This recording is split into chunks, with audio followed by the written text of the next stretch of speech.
This is Africa, the world's second largest and second most populous continent.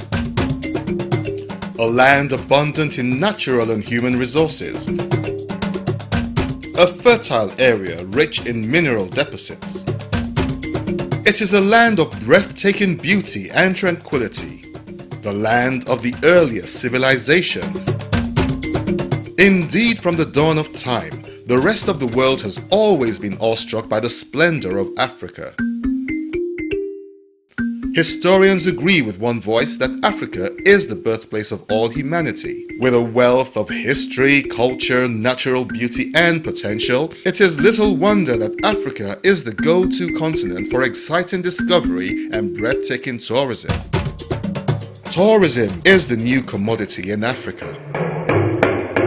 The African tourism market is leading the drive for tourism commodities found in African communities to directly benefit the Africans in those communities.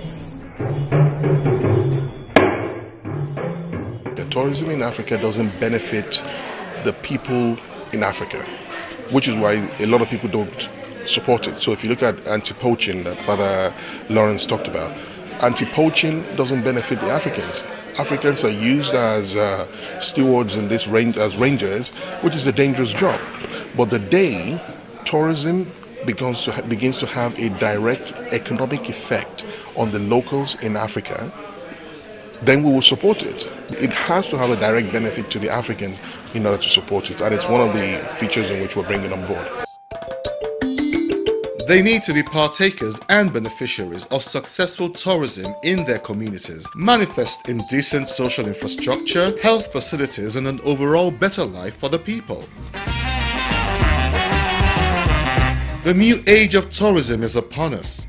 It is an age where international tourism suppliers can work with partners to deliver solutions into the African tourism market. So tourism will create it's broken down into sectors of entertainment, arts, hospitality and transportation, and manufacturing. And in terms of fashion, we're trying to see how we can incorporate that as a tourism medium, because when you think of fashion, you don't think of tourism, you just think of fashion as its own silo by itself. So what the aim is to do is to see how we can actually bring lots of different mediums together with fashion to incorporate and work collaboratively to actually make an environment or an actual particular event prosper within fashion. This is an era where African natural rulers are actively using tourism as a means of attracting trade into their local communities.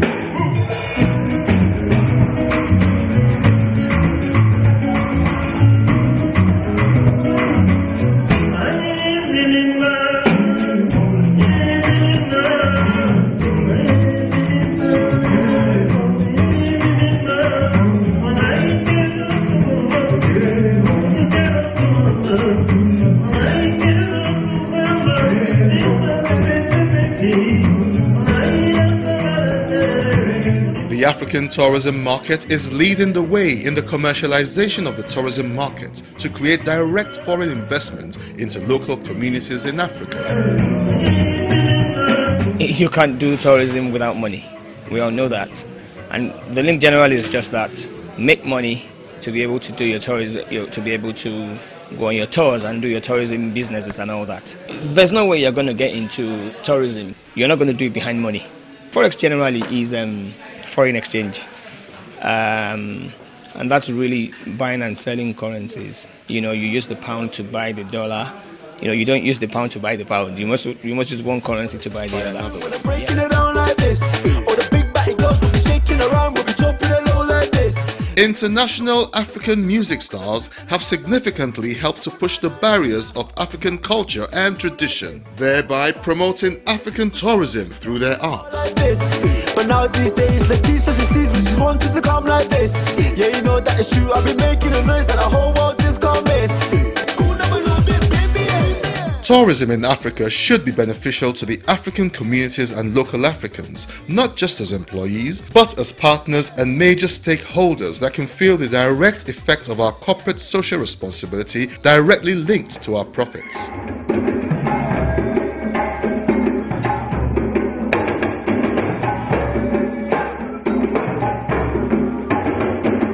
With the right partners, we have put together like minds that can transform the African tourism market to benefit both international suppliers and local African communities.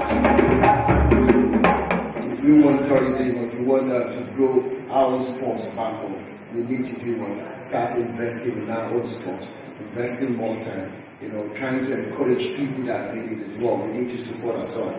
So these are the things that needs to be put in place to make sports much, more viable. Sports these days is a business. People just look at sport as something that people just come in and participate and enjoy and keep it. It's something that we can create a lot out of it. In sports, you can create massive thing out of it, and it's something that adds a lot to the economy of the whole country. We must always ensure that we balance our narrative when it comes to the issue of security, because Africa is a very, very big continent, and there are a lot of potentials in Africa for us to make loads of money, especially in the tourism industry. But the way we have been portrayed, or the way Africa has been portrayed from a tourism perspective, is that it's a no-go area. But how do the media portray it? How do we portray ourselves? What do we tell people about the place where we come from? Every country has the good, the bad, and the ugly. What they do is that they sell the ugly part of Africa. They don't sell the good part of Africa. What I'm here today to do is to tell you about the good part of Africa. That Africa has the potential. Africa has the potential to create employment using tourism. That our hotels are pleasant. That you could wake up in the middle of the night and have a glass of Star or Guinness, with the locals, and nobody is going to bust into your room afterwards. I would like to see us as Africans telling our own stories. As an international tourism supplier, can you see your products and services transforming tourism in Africa? Angola is one of the safest countries to do business. It's safe politically. We don't have political issues. Since 2002, with the signing of the peace agreement, Angola maintained its stability and peace. That's point number one. It's safe. There is no religious problems. Our borders are safe, and we have a number of opportunities that any private investor can take in almost all sectors.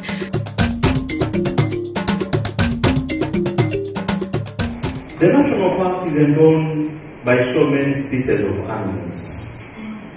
It is believed that around 95 species of animals and around 500 species of birds live in this park.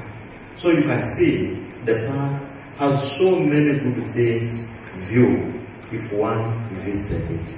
But also I say, you will only not visit and see the animals and the birds, but you will also visit and see the people who live with the animals and the birds in this park. And this has created a problem of what I want actually to speak about poaching in Queen Elizabeth National Park. How do people survive, live in this park economically? And it puts people at a risk of going for a disease that almost become normal, a normal disease, which is poaching. This is Africa. We are responsible to actually show the world what we're made of, actually, and what our culture is. We tell our own story. We tell our own story. That's what our colleague here said today. We have to tell our own story. We tell our own story. We tell our own story. We tell our own story. We tell our own story.